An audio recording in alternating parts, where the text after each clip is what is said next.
નમસ્કાર વાલા વાલા બાળકો. તે લેક્ચરમાં આપણે ભૌતિક ગુણધર્મો જોયા હતા. હવે આપણે રાસાયણિક ગુણધર્મોની ચર્ચા કરવાની છે. તો આમાં ખાસ કરીને દીકરાઓ ઓક્સિડેશન અવસ્થાઓ અને રાસાયણિક પ્રતિક્રિયાત્મકતામાં વલણ, એટલે કે તમારો સમૂહ નંબર 15 કેવી કેવી ઓક્સિડેશન અવસ્થા ધરાવી શકે અને એની રાસાયણિક સક્રિયતામાં એના જે સ્વભાવ છે, એના વલણ છે, એ કયા પ્રકારના છે. હવે સામાન્ય વાત કરીએ દીકરાઓ, તો આપ જોઈ શકો કે NH2NP3. હવે NH2NP3 એટલે બાહ્યતમ કક્ષામાં કેટલા ઇલેક્ટ્રોન. કક્ષક નથી પૂછતો, કક્ષક પૂછું ને વાલાઓ તો તમે કહી શકો કે સાહેબ કક્ષક P છે, એમાં 3 છે, પણ કક્ષા એટલે આ બધું ભેગું, કારણ કે NS NP જેટલામી S છે એટલામી જ P છે, બરાબર ને. નાઇટ્રોજન એ છે તો 2S ને 2P, તો આખી બાહ્યતમ કક્ષા બીજી થઈ. તો બાહ્યતમ કક્ષામાં કુલ કેટલા ઇલેક્ટ્રોન, તો કે સમૂહ 15માં NH2NP3 એટલે બાહ્યતમ કક્ષામાં આમાં 2 ને આમાં 3 એટલે ટોટલ 5 ઇલેક્ટ્રોન હોય. કોઈ પણ સમૂહ 15નું તત્વ હોય એની બાહ્યતમ કક્ષામાં 5 ઇલેક્ટ્રોન હોય. હવે તમે જાણો છો મિત્રો, એને અષ્ટક પૂરું કરવું હોય તો કેટલા ઘટે, તો કે 3. તો 3 ઘટે તો 3 મેળવે તો એક ઓક્સિડેશન અવસ્થા -3 થઈ કે ના થઈ, તો કે હા. પછી આ 5 ઇલેક્ટ્રોન ગુમાવી દે તો ગુમાવ્યા તો કેટલા થાય, +5 થાય કે નહીં એક ઓક્સિડેશન અવસ્થા, તો કે આ 1 થઈ -3, 1 થઈ +5. હવે એક બીજી વાત કહું દીકરાઓ, માનો કે 5 ના ગુમાવે ઇલેક્ટ્રોન. કોઈ તત્વ છે 15મા સમૂહનું, એ બાહ્યતમ કક્ષાના બધા ઇલેક્ટ્રોન ના ગુમાવે, પણ માત્ર આ P વાળા 3 જ ગુમાવે, તો +3 થઈ કે નહીં. હવે કોકને એમ પ્રશ્ન થાય, તો સાહેબ S વાળા 2 શું કામ નથી ગુમાવતું? એ આગળ એક અસર આવશે ને, હું ત્યાં તમને સમજાવું શું કામે S કક્ષકવાળા 2 ઇલેક્ટ્રોન નથી ગુમાવતું, માત્ર P ના 3 જ ગુમાવે. તો એ +3, +5 અને -3 આવી 3 ઓક્સિડેશન અવસ્થાઓ થાય. કઈ રીતે થાય એ તમે સમજી ગયા છો. જો 3 મેળવે તો -3, 5 ગુમાવે તો +5, અને જો 3 ગુમાવે તો +3. તો જો શું કીધું છે, આ તત્વોની સામાન્ય ઓક્સિડેશન અવસ્થાઓ -3, +3 અને +5. મિત્રો જૂની વાત તમારે ખાસ યાદ રાખવી પડશે. મિત્રો ગઈકાલનો લેક્ચર જે મેં 11માં હું તમને લઈ ગયો હતો, એ એટલા માટે જ લઈ ગયો હતો કે ચિત્ર આખું તમારી સામે રહેવું જોઈએ. ફરી એકવાર મિત્રો એક વાત હું તમને કહી દઉં, તો તમારા દિમાગમાં આટલી વસ્તુ તો હોવી જ જોઈએ કે ઉપરથી નીચે જાવ એમ કદ વધે, કેન્દ્ર તરફનું આકર્ષણ ઘટે, ઇલેક્ટ્રોન સરળતાથી દૂર થાય એટલે આયનીકરણ એન્થાલ્પી ઘટે. હવે દૂર સરળતાથી શું કામ થાય એ મેં સમજાવી દીધું છે કે આકર્ષણ ઘટે તો ઓછી ઉર્જા આપો તો એ સરળતાથી દૂર થાય. પછી તો કે નીચે તરફ જાઓ એમ સરળતાથી દૂર થાય છે એટલે ધાત્વીય ગુણ વધે. તો બિસ્મથ ધાતુ, આ 2 અર્ધ ધાતુ, અને નાઇટ્રોજન ફોસ્ફરસ અધાતુ. આટલી બાબતો તમારે કાયમી માટે દિમાગમાં રાખવાની, અને આમ સ્ટ્રાઇક જ થવી જોઈએ. સીધું ક્યાંય શબ્દ આવે એટલે સ્ટ્રાઇક થઈ જવી જોઈએ. ચાલો જોઈએ આપણે.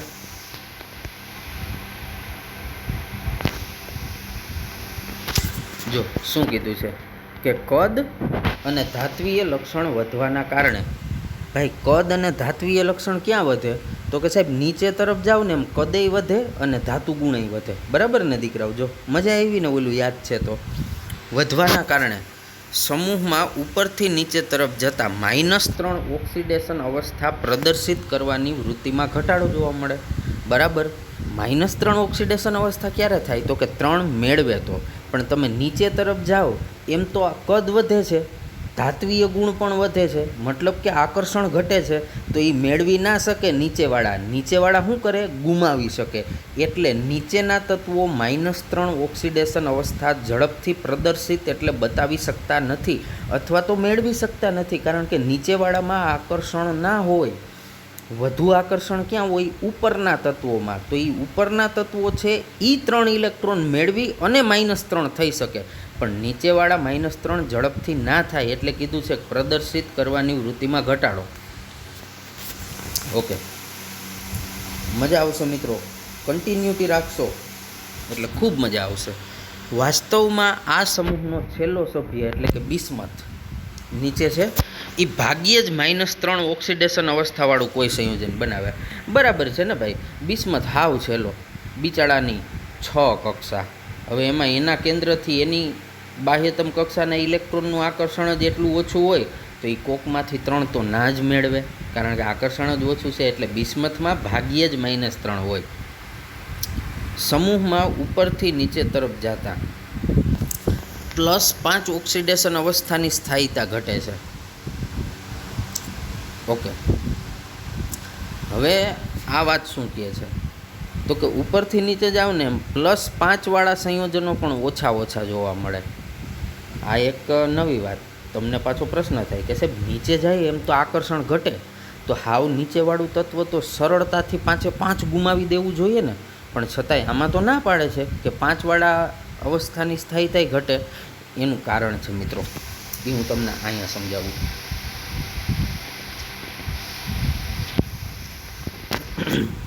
આ બિસ્મથ જે છે ને, બિસ્મથ એમાં એક અસર લાગે.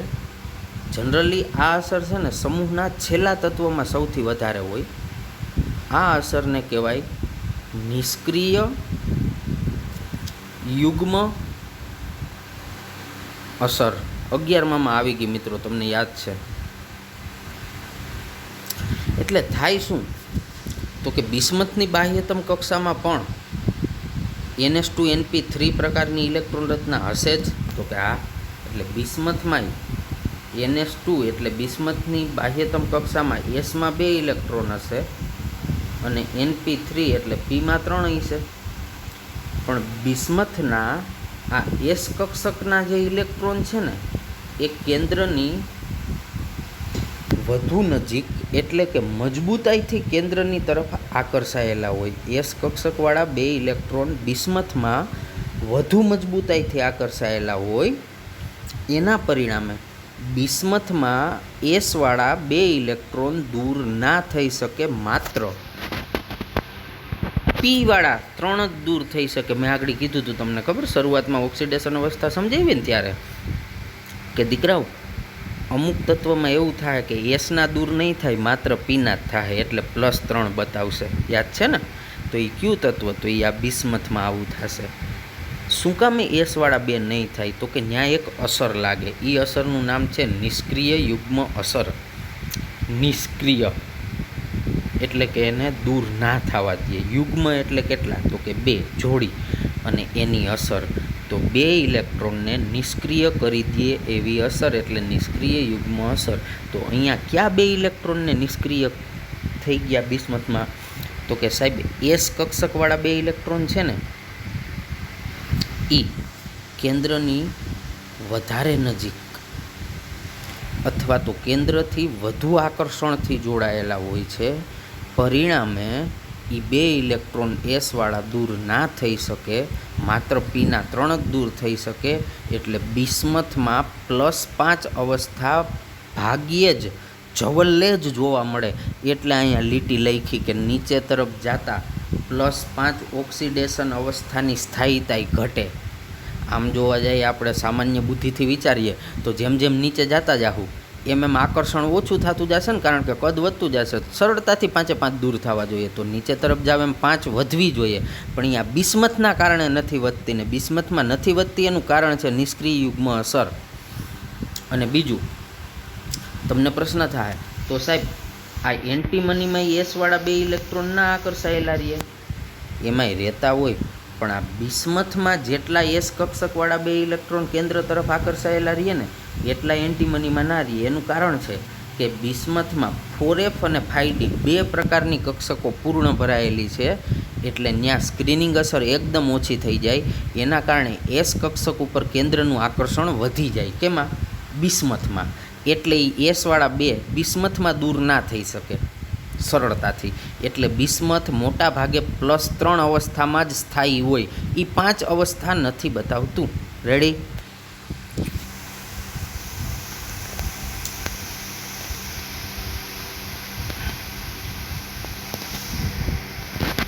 હવે અહીંયા જો કીધું છે કે નીચે તરફ જાઓ એમ +5 ઓક્સિડેશન અવસ્થાની સ્થાયીતા ઘટે છે. બિસ્મથ પછી રોમન આંકડામાં કૌંસમાં 5 લખ્યું, એનો મતલબ થાય +5 વાળાનું એકમાત્ર અતિ લાક્ષણિક સંયોજન BiF5 છે. વાહ! બિસ્મથ +5 ઓક્સિડેશન ધરાવતું હોય એવું એક જ સંયોજન છે જગતમાં, BiF5. આમાં બિસ્મથ +5 હોય, અને શું કામે હોય એવું મારે કહેવાની જરૂર નથી, કારણ કે તમને ખબર છે ફ્લોરિન સૌથી વધુ વિદ્યુત ઋણતા ધરાવતું તત્વ છે. એટલે ફ્લોરિન એક જ એવી ક્ષમતા ધરાવે કે એ ઓલા બિસ્મથના એસવાળા 2 ઇલેક્ટ્રોનને ખેંચી શકે, કારણ કે વિદ્યુત ઋણતા વધારે ને. તો એક અને માત્ર એક ફ્લોરિન સાથે જ બિસ્મથ +5 હોય, બાકી બિસ્મથ +5 ના હોય. એટલા માટે મારા વાલાઓ હવે કહે છે કે સમૂહમાં ઉપરથી નીચે તરફ જતાં +5 ઓક્સિડેશન અવસ્થાની સ્થાયીતા ઘટે છે. પાછી એકને એક વાત કીધી, શું કામે ઘટે એ તમને ખબર કે બિસ્મથમાં +3 હોય એટલે. તો હું એમ કહી શકું ને કે નીચેવાળો +3 થાય તો +3 અવસ્થાની સ્થાયીતા વધે. બિલકુલ કહી શકાય ને, કારણ કે નીચેવાળો બિસ્મથ મેક્સિમમ સ્થાયી કઈ અવસ્થામાં હોય? +3. એ +5 તો બતાવી ના શકે, કારણ કે નિષ્ક્રિય યુગ્મ અસર, એટલે એ નીચેવાળો +3માં સ્થાયી હોય, માટે +3ની સ્થાયીતા વધે. અને જો કારણે કીધું નિષ્ક્રિય યુગ્મ અસરના કારણે આવું થાય. ઓકે. જ્યારે નાઇટ્રોજન ઓક્સિજન સાથે પ્રક્રિયા કરે ત્યારે નાઇટ્રોજન +5 ઓક્સિડેશન અવસ્થા ઉપરાંત 1, 2, 4 ઓક્સિડેશન અવસ્થાઓ પણ દર્શાવે છે. વાહ! હવે જ્યારે નાઇટ્રોજન તત્વ તમારું છે એ ઓક્સિજન આયરે પ્રક્રિયા કરે ત્યારે +5 અવસ્થા દર્શાવે નાઇટ્રોજન, ને 1, 2 ને 4 એવી અવસ્થાઓ પણ નાઇટ્રોજન દર્શાવી શકે. તો આ વસ્તુ આપણે ચેપ્ટરમાં આગળ તો આવશે, પણ અહીંયા પણ હું આપને સમજાવી દઉં કે ઓક્સિજન અને નાઇટ્રોજનનું સંયોજન હોય એમાં નાઇટ્રોજનની ઓક્સિડેશન અવસ્થા +1 લઈને +5 સુધીની હોઈ શકે. જોઈએ.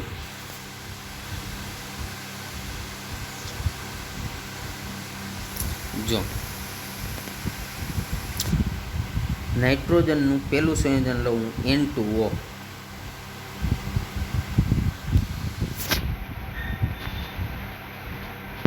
આ નાઇટ્રોજન અને ઓક્સિજનનું સંયોજન છે. તો કે આ ઓક્સિજન તો -2 જ હોય, તો આમાં 2 નાઇટ્રોજન થઈને કેટલા થાય? +2. તો એક નાઇટ્રોજન કેટલો થાય આમાં N2Oમાં? તો કે +1. ચાલો બરાબર જોઈ લો. આ મેં પહેલું સંયોજન લીધું નાઇટ્રોજનનું, એમાં નાઇટ્રોજન કેટલો છે? +1. રેડી? હવે બીજું લઉં NO. ઓક્સિજન કેટલો? -2. એક જ નાઇટ્રોજન છે, તો એ કેટલો? +2. તો આ સંયોજન લીધું એમાં નાઇટ્રોજન કેટલો છે? +2. પહેલામાં કેટલો હતો? +1. ત્રીજું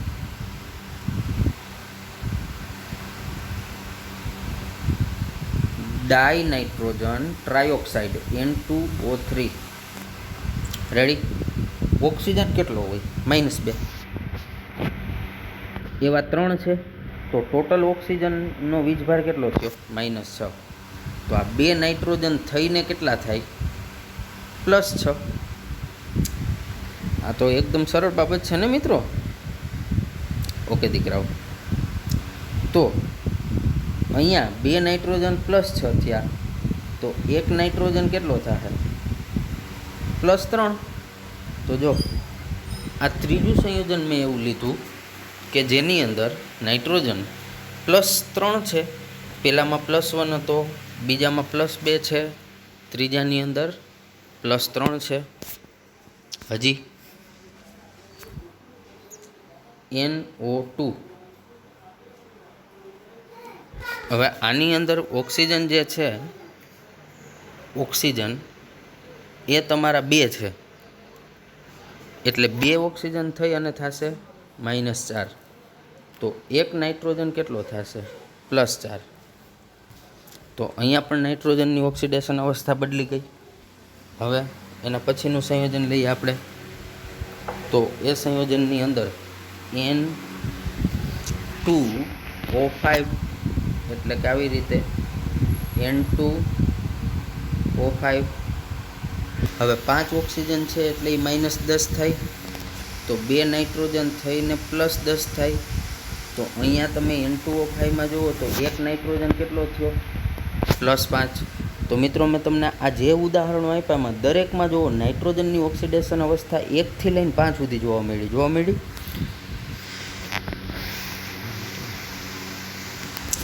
તો અહીંયા તમને શું કહે છે કે જ્યારે નાઇટ્રોજન ઓક્સિજન સાથે પ્રક્રિયા કરે ત્યારે નાઇટ્રોજન +5 ઓક્સિડેશન અવસ્થા ઉપરાંત 1, 2, 4 ઓક્સિડેશન અવસ્થાઓ પણ દર્શાવે છે. તો આ વસ્તુ ક્લિયર થઈ ગઈ. નાનું છે મિત્રો, પણ નાગનું બચ્ચું છે. એક લીટી ઘણી બધી માહિતી આપે છે. ઓકે, ત્યારબાદ બીજી વાત કરીએ આપણે, એ પણ સરસ મજાની છે. જોકે નાઇટ્રોજન તત્વ હેલોજન તત્વો સાથે +5 ઓક્સિડેશન અવસ્થા ધરાવતા સંયોજનો બનાવતું નથી. હેલોજન એટલે સમૂહ નંબર 17ના તત્વો સાથે. આ તમારું નાઇટ્રોજન હેલોજન એટલે સમૂહ નંબર 17ના તત્વો સાથે +5 અવસ્થાવાળું સંયોજન ના બનાવે. કારણ તો કે નાઇટ્રોજન પાસે બીજા તત્વના ઇલેક્ટ્રોનને સમાવીને બંધ બનાવવા માટે ડી કક્ષકો હોતી નથી. Very good. તો અન્ય તત્વોના ઇલેક્ટ્રોન આયરે સહસંયોજક બંધ બનાવવો હોય ત્યારે નાઇટ્રોજન પાસે જો +5 ઓક્સિડેશન અવસ્થા તમારે જોતી હોય તો ડી કક્ષકો હોવી જોઈએ. પણ તમે જાણો છો નાઇટ્રોજનમાં ડી કક્ષક ખાલીએ ના હોય. હાવ ખાલી ડી કક્ષક ક્યાંથી ચાલુ થાય? ફોસ્ફરસથી. નાઇટ્રોજનમાં તો ડી કક્ષક હોય જ નહીં. તો એ બીજા તત્વના ઇલેક્ટ્રોનને સમાવીને બંધ બનાવવો હોય તો એ નાઇટ્રોજન તમારો ડી કક્ષક વગરનો હોય. એટલા માટે એમાં 5 ઓક્સિડેશન અવસ્થા હેલોજન સાથે ના બનાવે. પછી કેટલાક ઓક્સો એસિડ સંયોજનોમાં ફોસ્ફરસ પણ +1 થી +4 ઓક્સિડેશન અવસ્થાઓ દર્શાવે છે. જેમ કે ફોસ્ફોરિક એસિડ છે, એના સિવાયના હાઇપોફોસ્ફરસ એસિડ છે. આ બધાય ઓક્સો એસિડ છે કે ના ફોસ્ફરસના. તો એમાં પણ આ જ રીતે ફોસ્ફરસનો ઓક્સિડેશન આંક +1 અને +4 સુધી તમને જોવા મળે. એ પણ મિત્રો ચેપ્ટરમાં આપણે આગળ આવશે. હવે નાઇટ્રોજનની અંદર જે છે એ તમે જોઈ શકો કે એના +1 થી +4 સુધી નાઇટ્રોજનની અંદર +1 થી +4 સુધીની બધી ઓક્સિડેશન અવસ્થાઓની વૃત્તિ એસિડ દ્રાવણમાં વિષમ પ્રમાણમાં હોય છે. એટલે નાઇટ્રોજન તમારો જે છે એની એસિડિક દ્રાવણમાં કોઈપણ એસિડના દ્રાવણમાં +1 થી +4 સુધીની ઓક્સિડેશન અવસ્થાઓ જોવા મળે અને એ જુદા જુદા પ્રમાણમાં જોવા મળે. અહીંયા જો HNO2 છે, બરાબર? તો HNO2ની અંદર 3 મોલ લીધા, એમાંથી 1 બન્યો HNO3. હવે એ જે HNO3 બન્યું અને બીજું બન્યું H2O અને સાથે સાથે બન્યું NO. તો આ દરેકની અંદર નાઇટ્રોજનની ઓક્સિડેશન અવસ્થા જુદી જુદી તમને જોવા મળશે. જો હું તમને લખી દઉં, આ HNO2 છે ને એમાં નાઇટ્રોજન હશે +3, કેટલો? +3. પછી HNO3 છે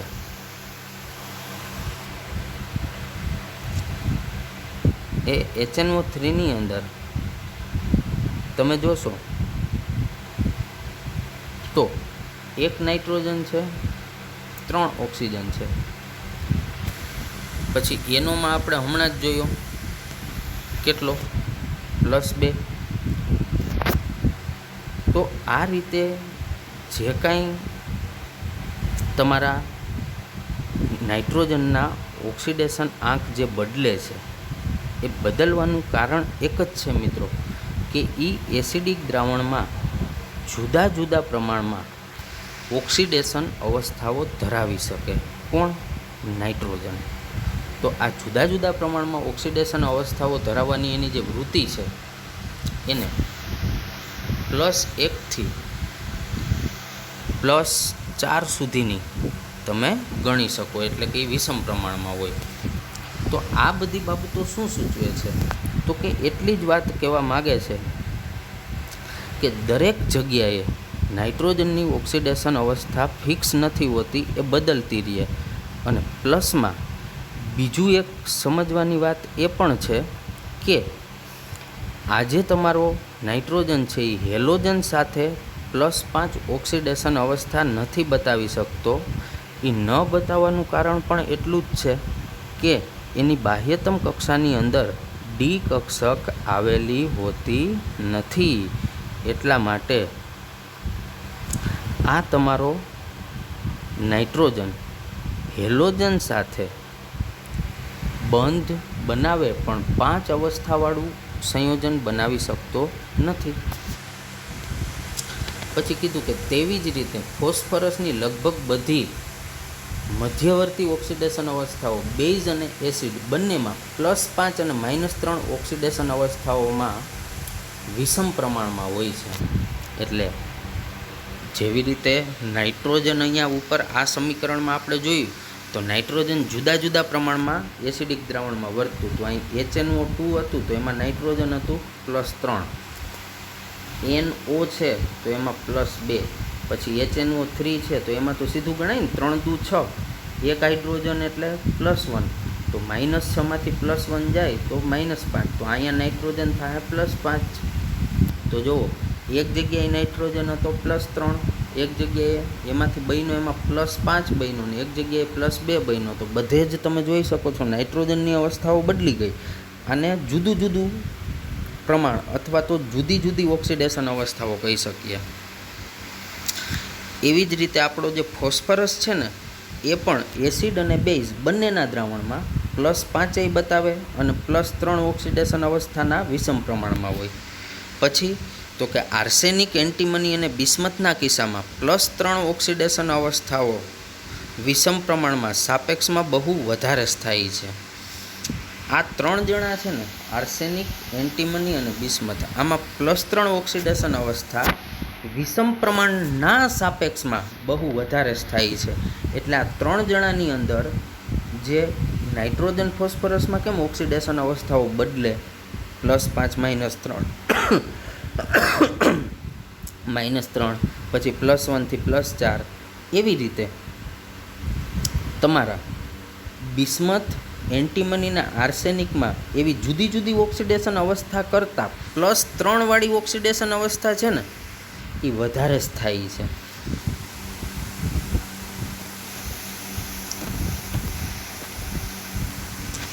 હવે જો હું તમને પહેલી વાત કહું તો નાઇટ્રોજનની તમે ઇલેક્ટ્રોન રચના લખશો તો 1s2, 2s2 અને 2p3. તો એસમાં 2 કક્ષક, એક કક્ષક એક, ઇલેક્ટ્રોન 2, 2s એ પણ એસ જ છે એટલે કક્ષક 1, ઇલેક્ટ્રોન 2, અને પીની પેટા 3 કક્ષકો પણ 3 ઇલેક્ટ્રોન એટલે અયુગ્મિત એક. હવે તમે જોઈ શકો છો નાઇટ્રોજનમાં ક્યાંય ડી કક્ષક નથી, છે નહીં. તો નાઇટ્રોજન જે છે એની બાહ્યતમ કુલ કક્ષકો કેટલી? બાહ્યતમ કક્ષકો આખી ટોટલ છેલ્લી કક્ષા છે એમાં કક્ષકો કેટલી? તો તમને હું પહેલો પ્રશ્ન એ કરું કે છેલ્લી કક્ષા કઈ છે? તો તમે કહેશો કે સાહેબ છેલ્લી કક્ષા છે ને એ તમારી બીજી કક્ષા થશે, બરાબર?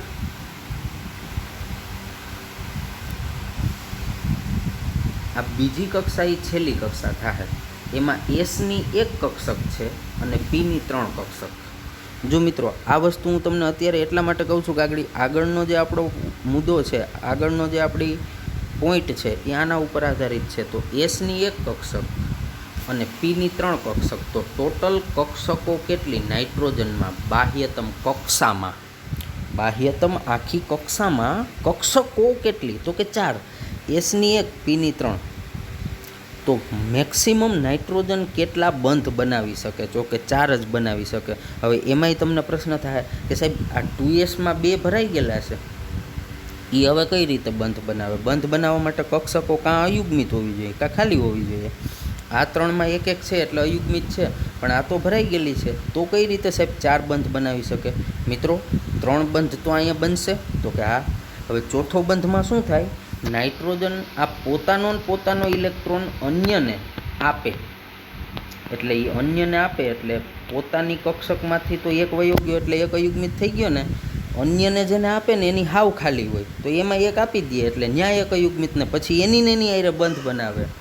એટલે ચોથો બંધ જે છે એ ચોથો બંધ 2s કક્ષક વડે બને, પણ એ બંધ સવર્ગ સહસંયોજક બંધ બનશે કે પોતાનો ઇલેક્ટ્રોન આપી અને બનાવેલો બંધ હશે. સમજી ગયા દીકરાઓ? તો સહસંયોજકતા મેક્સિમમ 4 શું કામે?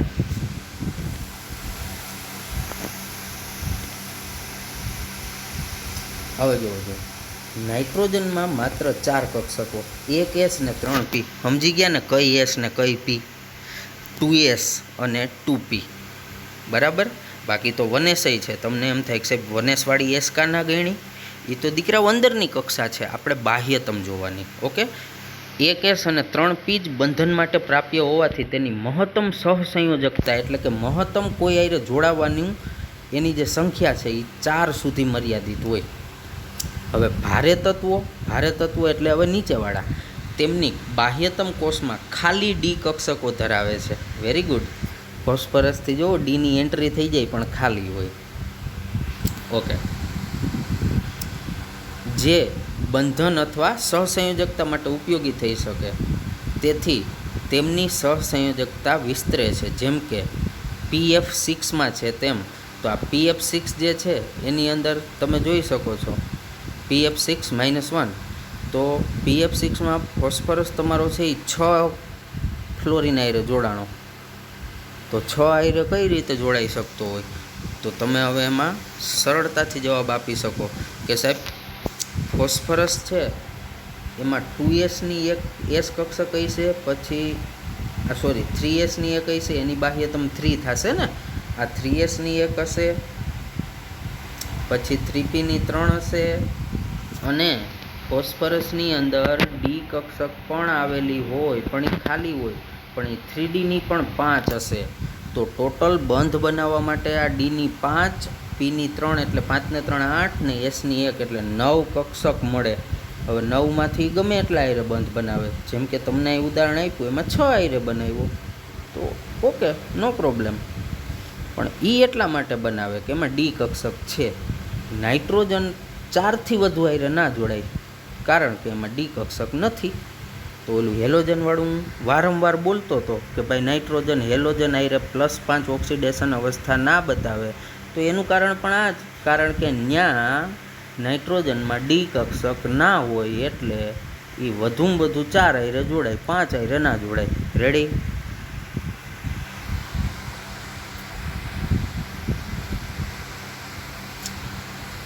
હવે મિત્રો છે નાઇટ્રોજનના અનિયમિત ગુણધર્મો. એટલે તો કે નાઇટ્રોજન જે છે ને એ પોતાના સમૂહના અન્ય તત્વો કરતાં થોડોક જુદો પડે છે. જનરલી તો નિયમ એવો છે કે એક જ સમૂહના તત્વો હોય ને એના બધાના ગુણધર્મો લગભગ બધાય સરખા જ હોય, પણ એક આ નાઇટ્રોજન જે છે આખા સમૂહમાં એ અમુક એવા ગુણધર્મો ધરાવે છે કે કે જે ગુણધર્મો આ જ સમૂહના અન્ય તત્વો નથી ધરાવી શકતા. તો આમાં કાંઈ મોટો વાઘ દીપડો નથી. આ નથી ધરાવી શકતા ને એ નાઇટ્રોજન ધરાવે છે એનું કારણ અહીં તમને કહી દઉં, ક્યાંક તો ઓલી ડી કક્ષક વચ્ચે આવશે ને આવશે જ. ઓકે,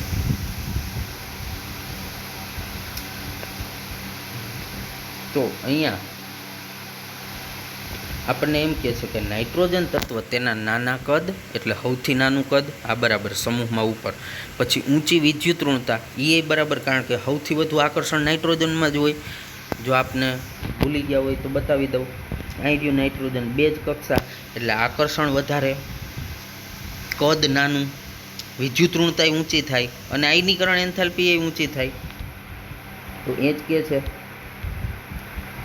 કે ઊંચી આયનીકરણ એન્થાલ્પી અને ડી કક્ષકોની અપ્રાપ્યતા, જો ડી કક્ષકો નથી એના કારણે આ સમૂહના અન્ય સભ્યોથી જુદો પડે. નાઇટ્રોજન તેની સાથે અને નાના કદ અને ઊંચી વિદ્યુત ઋણતા ધરાવતા અન્ય તત્વો સાથે, જેમ કે કાર્બન અને ઓક્સિજન સાથે. એટલે નાઇટ્રોજન પોતાની આયરે તો બનાવે, પણ આ ઉપરાંત નાનું કદ હોય જેનું અને વિદ્યુત ઋણતા ઊંચી હોય ને એવા અન્ય તત્વો આયરે પીપાઈ બંધ બનાવવાની અદ્વિતીય ક્ષમતા ધરાવે. વાહ, આ પીપાઈ બંધ શું છે? તો મિત્રો, તમે નાઇટ્રોજન વચ્ચે N2 લખો ને તો એ તમને ખબર છે સાહેબ ત્રિબંધ છે. તો કે હા, હવે ક્યાંય પણ બંધ હોય ને એમાં પેલો સિગ્મા હોય, બાકીના ક્યાં હોય? તો કે પાઈ બંધ હોય. તો આમાં નાઇટ્રોજન વચ્ચે પાઈ બંધ બન્યો, સાચી વાત? તો કે હા. પછી બીજું એમ કીધું કે નાઇટ્રોજન અન્ય તત્વો આયરે પાઈ બંધ બનાવે, પીપાઈ, અને વધુ વિદ્યુત ઋણતા નાના કદ ધરાવતા અન્ય તત્વો આયરે, તેમાં કીધું હતું ને કે કાર્બન આયરે, ત્યાં રહ્યો કાર્બન. તો CN એમાંય ટ્રિપલ બંધ હોય. પછી તો કે નાઇટ્રોજન ઓક્સિજન આયરે પીપાઈ બનાવે, ત્યાં રહ્યું NO. હવે આમાં હું તમને બતાવું, જો CNમાં પેલો સિગ્મા થાય આ, પણ બાકીના બે ક્યાં થાય? પાઈ. NOમાં પેલો સિગ્મા થાય, બીજો કયો થાય? પાઈ. ઓકે, મતલબ નાઇટ્રોજન પાઈ બંધ બનાવે. આટલું ક્લિયર? ઓકે, હવે અહીંયા પીપાઈ શું કામે વાપરો શબ્દ? તો મિત્રો, એનું એક અને માત્ર એક જ કારણ છે કે અહીંયા દરેકમાં જ્યાં નાઇટ્રોજને પાઈબંધ બનાવ્યા છે, જ્યાં એમાં નાઇટ્રોજનની કઈ કક્ષક પાઈબંધ બનાવવામાં વપરાણી છે? તો કે પી કક્ષક, બાહ્યતમ હોય. ડી તો છે જ નહીં, તો કઈ વપરાય? પી. અને સામે પાછી જો ચોખવટ કઈ રીતે આગળ થિયરીમાં કે નાના કદ અને વધુ વિદ્યુત ઋણતાવાળા પરમાણુ હાઈરે પણ બનાવી શકે. તો એમાં બે કીધા ને, કાર્બન ને ઓક્સિજન. તો મિત્રો, તમારે જોવું જોઈ લો ઇલેક્ટ્રોન રચના લખીને. કાર્બનમાં પણ ડી કક્ષક ના હોય ને ઓક્સિજનમાં ના હોય, કારણ કે કાર્બનમાં 2s2 2p2 થી પૂરું થાય ને ઓક્સિજનમાં 2s2 2p4 થી પૂરું થાય. મતલબ બેમાંથી એકયમાં ડી કક્ષક ના હોય. તો એમાં પણ જ્યાં અહીંયા કાર્બન અને ઓક્સિજન અને નાઇટ્રોજન આયરે પાઈબંધ બનાવ્યા છે, તો એમાંય ઓક્સિજન કે કાર્બનની કઈ કક્ષક વપરાણી છે? તો કે એની પી કક્ષકો જ વપરાણી છે. તો પાઈબંધ જ્યાં બન્યા એમાં બે તત્વની કઈ કક્ષકો વચ્ચે બન્યા? તો કે પી કક્ષકો વચ્ચે. અને કયો બંધ બન્યો? તો કે પીપાઈ બંધ બન્યો. કયો બન્યો? પીપાઈ. પાઈ એટલા માટે બંધ પાઈ બન્યો, અને પી એટલા માટે પી કક્ષકોનો ઉપયોગ થઈને બન્યો. બેમાંથી એકયમાં ડી કક્ષકો છે જ નથી કાર્બનમાં, નથી ઓક્સિજનમાં, ને એવી જ રીતે નાઇટ્રોજનમાં ડી કક્ષકો નથી. તો હવે જે પાઈબંધ બન્યા એ કઈ કક્ષકોથી બન્યા છે? પી કક્ષકોથી. એટલે પીપાઈ. સમજી ગયા મિત્રો કેને કહેવાય પીપાઈ? હવે હું અહીંયા શબ્દ વાપરું તો ડીપાઈ. તો તમે કહેવો ને કે સાહેબ કોઈ પણ બે તત્વ વચ્ચે પાઈબંધ બન્યો હશે અને એ ડી કક્ષકોના ઉપયોગથી બન્યો હશે, એટલે એને ડીપાઈ કીધો. અહીંયા પીપાઈ એટલે પી કક્ષકોથી બનતો બંધ.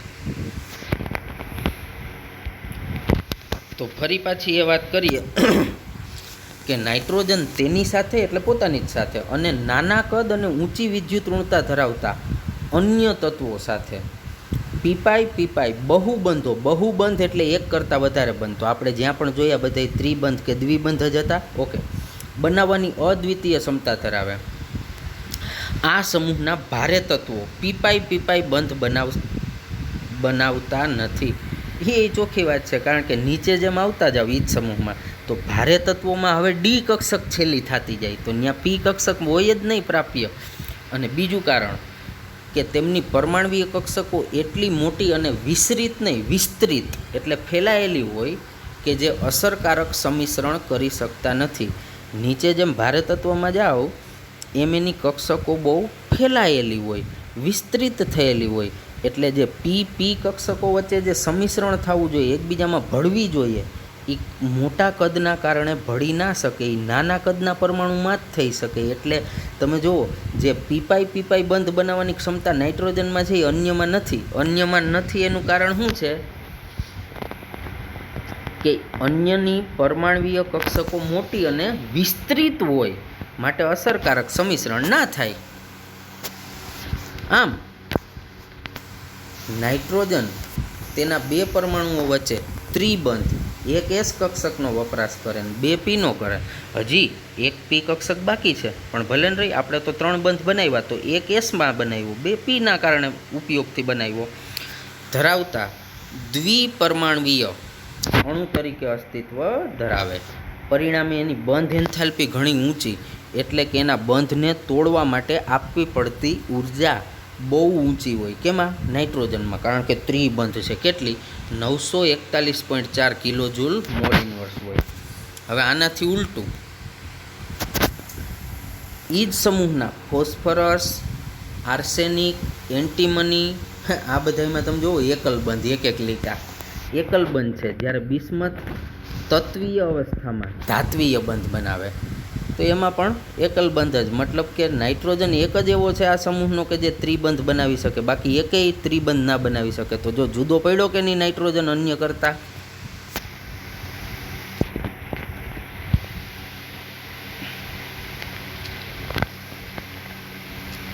નાઇટ્રોજનમાં હોય કેવો બંધ? તો કે એકલ બંધ, ત્રિબંધ. પણ જ્યારે તમે નાઇટ્રોજનમાં એકલ બંધ જ રાખો અને એની સરખામણી તમે ફોસ્ફરસના એકલ બંધ સાથે કરો તો આ નાઇટ્રોજનનો એકલ બંધ નબળો હોય. તો જો કે નાઇટ્રોજન એકલ બંધ એ ફોસ્ફરસ એકલ બંધ કરતાં નબળો હોય. સામાન્ય રીતે નાઇટ્રોજનની અંદર હોય ત્રિબંધ જ, પણ જો તમે એકલ બંધ ક્યાંય હોય અને એની તમે સરખામણી ફોસ્ફરસ હારે કરો ને તો કોણ નબળું પડે? નાઇટ્રોજન નબળો પડે. કોના કરતાં? ફોસ્ફરસ કરતાં. પણ ત્રિબંધ કરી નાખું તો અહીંયા તો કોઈ સવાલ જ નથી. આગળ કીધું કે નાઇટ્રોજનના ત્રિબંધની બંધ એન્થાલ્પી કે બંધ વિયોજન એન્થાલ્પી ખૂબ ઊંચી હોય, એટલે એ બંધ મજબૂત હોય. પણ ક્યારે મજબૂત હોય મારા દીકરાઓ? ત્રિબંધ હોય તો. જો નાઇટ્રોજન એકલ બંધ હશે ને તો પાછો એ ફોસ્ફરસ કરતાં નબળો હોય છે. અને નબળો હોવાનું કારણ જે એનું આંતર ઇલેક્ટ્રોનીય અપાકર્ષણ છે. તો આ વસ્તુ મિત્રો થોડીક લાંબી સમજૂતી થાય. આપણે આજના લેક્ચરની સમય મર્યાદાને ધ્યાનમાં રાખીને આ વાતને અહીં સુધી અટકાવીએ છીએ, કારણ કે હજી તમને લાગે છે કે સાહેબ આ ટોપિકમાં હવે આટલું જ બાકી છે, પણ હજી આમાં મારે તમને અમુક શબ્દો એવા છે કે જેને સમજાવતા ટાઈમ લાગશે. જેમ કે આ કેટેનેશન વલણ. ટાઈમ એટલા માટે કે મારે થોડુંક તમને પાછા 11માં લઈ જવા પડશે. આ વસ્તુ તમે 11માને ધ્યાનમાં રાખીને સમજશો તો જ મજા આવશે. પછી એક આ અબંધકારક ઇલેક્ટ્રોનનું આંતર ઇલેક્ટ્રોનીય અપાકર્ષણ. પછી આ ડી કોષની ગેરહાજરી તો આપણે આવી ગઈ. પછી જો મહત્તમ સહસંયોજકતા 4, આ તો આગળ આવ્યું. પછી આ સંયોજનો જે છે આ પણ મારે તમને સમજાવવા પડશે. પછી આ લિગેન્ડ શું છે એ પણ તમને સમજાવવું જોશે. એટલે આ જે લાગે છે નાનકડું, પણ આ સમજાવતા મિત્રો ઘણી વાર લાગે. એટલે હવે તમારે આપણે યાદ એ રાખવાનું છે કે આપણું આજનો લેક્ચર અહીં સુધી ચાલ્યો. આ તો ખાલી મેં તમને લીટી એમનેમ કીધી છે, એ હજી મેં ચાલુ જ નથી કર્યું. એ આવતા લેક્ચરમાં ચાલુ કરીશ, કારણ કે એનું કારણ અહીંયા છુપાયેલું છે ને હજી આપણે કારણ સમજ્યા નથી. અને તમને કહી દઉં દીકરાઓ, આ જ આપણો જે મેં અહીંયા અંડરલાઈન અત્યારે કરેલી છે ને,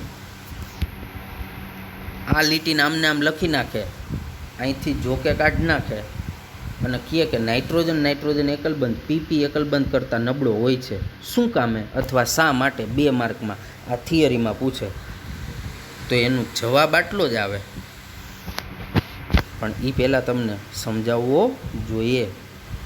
તો મિત્રો, આ જે બધા વલણો છે, આજનો લેક્ચર, ગઈકાલનો લેક્ચર, હજી આવતો લેક્ચર, આ એકદમ કન્સેપ્ટ વાઇઝ ખૂબ સમજવાના લેક્ચરો છે, એટલે આને શાંતિપૂર્વક સમજજો.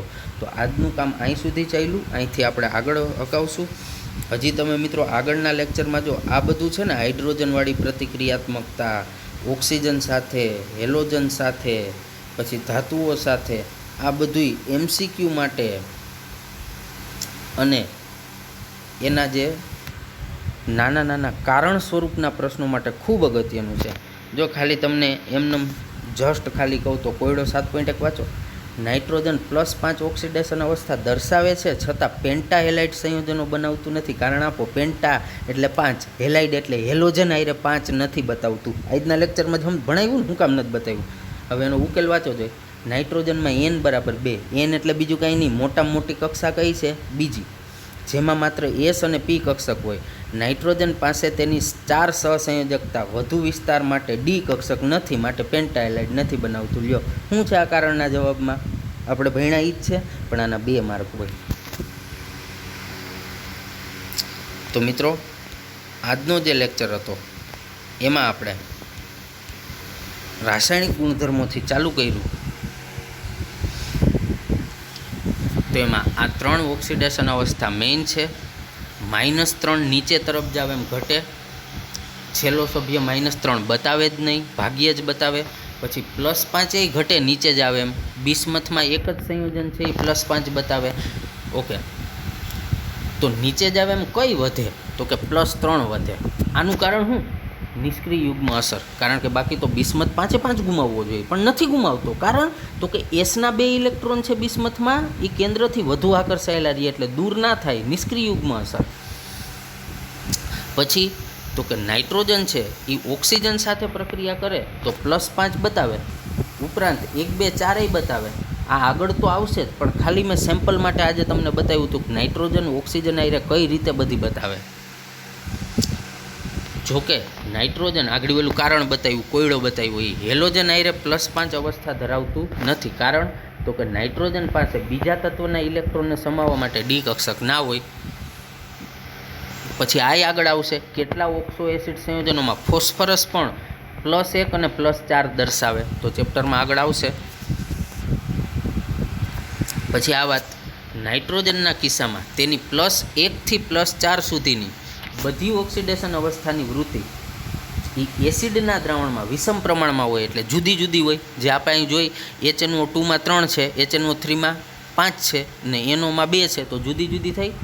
અને આવી જ રીતે ફોસ્ફરસ એ લગભગ બધી મધ્યવર્તી ઓક્સિડેશન અવસ્થા, એટલે -3 અને +5ની વચ્ચે આવતી બધી જ બેઝ અને એસિડ બેયમાં +5 અને -3 ઓક્સિડેશન અવસ્થામાં ફોસ્ફરસ એ વિષમ પ્રમાણમાં હોય, એટલે જુદી જુદી ઓક્સિડેશન અવસ્થા ધરાવતો હોય. પણ આર્સેનિક, એન્ટીમની અને બિસ્મથ આ 3 જણા એવા છે કે એ +3 ઓક્સિડેશન અવસ્થા વિષમ પ્રમાણના સાપેક્ષમાં બહુ વધારે સ્થાયી હોય. એટલે આ 3 જણા છે ને એ વિષમ પ્રમાણ બતાવતા નથી, એને બદલે આ 3 જણા માત્ર +3 જ બતાવે છે. અને એમાં એ વધારે કેવા હોય? ત્રણેય સ્થાયી હોય. પણ પેલા 2 એટલે કે નાઇટ્રોજન અને ફોસ્ફરસ છે તો એ તો વિષમ પ્રમાણમાં જ હોય. જો બંને જણા રેડી, મતલબ કે જુદી જુદી ઓક્સિડેશન અવસ્થા બતાવે. પછી નાઇટ્રોજનમાં માત્ર 4 કક્ષકો મેં સમજાવી, કઈ તો કે 2s ની 1 અને 2p ની 3 એ બંધન માટે છે, એટલે 4. એમાં D કક્ષક ના હોય, એટલે સહસંયોજકતા વધે નહીં. અને PF6- છે તો એમાં D કક્ષક હોય તો એમાં 4થી વધારે જોડાઈ શકે, કારણ કે D ખાલી છે. પછી અનિયમિત ગુણધર્મો, તો નાઇટ્રોજનનું નાનું કદ છે, વિદ્યુતઋણતા ઊંચી છે, આયનીકરણ એન્થાલ્પી ઊંચી છે, વળી પાછી D કક્ષક નથી, એટલે નાઇટ્રોજન 4 આયરે જોડાઈ શકે, 4થી વધારે ના જોડાઈ શકે. પણ નાઇટ્રોજન P કક્ષકનો ઉપયોગ કરી અને પાઈ બંધ બનાવે, પોતાની આયરે બનાવે તો P પાઈ અને એના જેવા જ અન્ય બીજા તત્વો કે જે કદમાં નાના છે અને વિદ્યુત ઋણતા ઊંચી છે, તો એવા તત્વો ક્યાં ક્યાં? તો કે કાર્બન અને ઓક્સિજન એની આઈને પીપાઈ બંધ બનાવે.